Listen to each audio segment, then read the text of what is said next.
खबर छतरपुर से। बीजेपी की फायर ब्रांड नेता उमा भारती अचानक बीते जल प्रवास के लिए छतरपुर पहुंची। मीडिया से बात करते हुए उन्होंने कहा कि वह शराबबंदी के अभियान से पीछे नहीं हटी। जनवरी में इस अभियान की वह शुरुआत करेंगी। तब तक अभियान से जुड़े लोग यह प्रयास करेंगे कि वह इसमें क्या कर सकते हैं। वहीं उन्होंने उनके शिवराज सरकार से सौहार्दपूर्ण संबंध की बात कही। उन्होंने कहा कि शिवराज भी चाहते हैं कि शराबबंदी हो। साथ ही यूपी के लखीमपुर खीरी में हुई घटना को उन्होंने दुर्भाग्यपूर्ण बताया।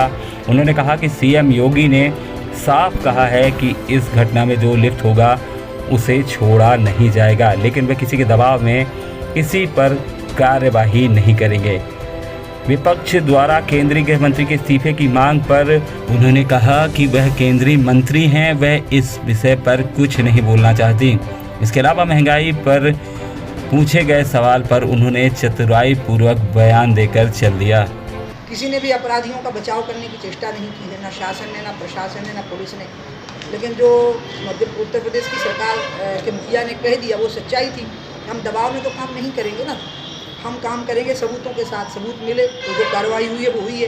कोई बचाव में नहीं आया सामने, कोई सहानुभूति नहीं दिखाई गई अपराधियों के लिए। तो इसलिए सरकार पूरी तरह से इस मामले में सख्ती का बर्ताव करेगी। मंत्री के इस्तीफे जी ने कहा, मेरा उनका स्टेटमेंट एक है विषय। मंत्री जी के इस्तीफे की मांग की जा रही है, अनेक दल कर रहे हैं, मौन व्रत रख रहे हैं, धरना व्रत कर रहे हैं। क्या इसके बारे में मुझे कोई प्रतिक्रिया नहीं देनी है, क्योंकि वो केंद्र में मंत्री, तो केंद्र में मंत्री के बारे में क्या टिप्पणी कर सकती मैं कुछ नहीं बोलना चाहूँगी। और मुझे इतना मालूम है कि कानून अपना काम किया और ठीक से कानून ने अपना काम किया उत्तर प्रदेश। शराब को लेकर क्या सरकार नहीं होता है इसमें, क्योंकि ये सरकार विरोधी अभियान नहीं है, शराब विरोधी अभियान है। और आप लोगों को पता ही है कि गंगा के साथ मेरा इतना ज़्यादा गहरा लगाव है, और वो अपने आप हुआ है, मैंने बनाया नहीं है, मतलब मेरी स्वेच्छा से नहीं हुआ है।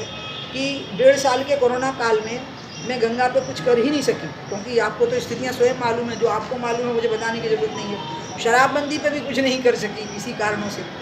तो इसलिए मैं पहले गंगा का एक फेज़ जो अंतिम पूरा होना था वो 14 जनवरी को पूरा होते ही मैं स्वयं शराबबंदी के अभियान में शामिल होंगी। उसके पहले जो इस अभियान में जुड़े हैं लोग, उनको मैंने कहा है कि आप पहले ये प्रयास करके देख लीजिए कि स्वेच्छा से कितने लोग छोड़ते हैं, और निषिद्ध स्थानों में कहाँ कहाँ शराब की दुकानें हैं उसकी एक सूची बना लीजिए। तो सरकार की नीति के ही खिलाफ हैं फिर वो दुकानें, तो सरकार ही उस नीति का पालन कर लेगी। और उसके बाद फिर जब मैं 14 जनवरी को वहाँ लौटूंगी, हम समीक्षा करेंगे और मैं अभियान में भागीदारी करूँगी। मैं कह चुकी हूँ और उसमें बिल्कुल नहीं पलट रही हूँ। जो बीच में आ जाता है ना, ये शराब लॉबी क्या करती है, एक लाइन छुड़वाएगी खास करके कांग्रेस के नेताओं से। वो क्या, उमा भारती 8 महीने तो कुछ नहीं बोली, तो क्या कोरोना दूसरे ग्रह पे आया था?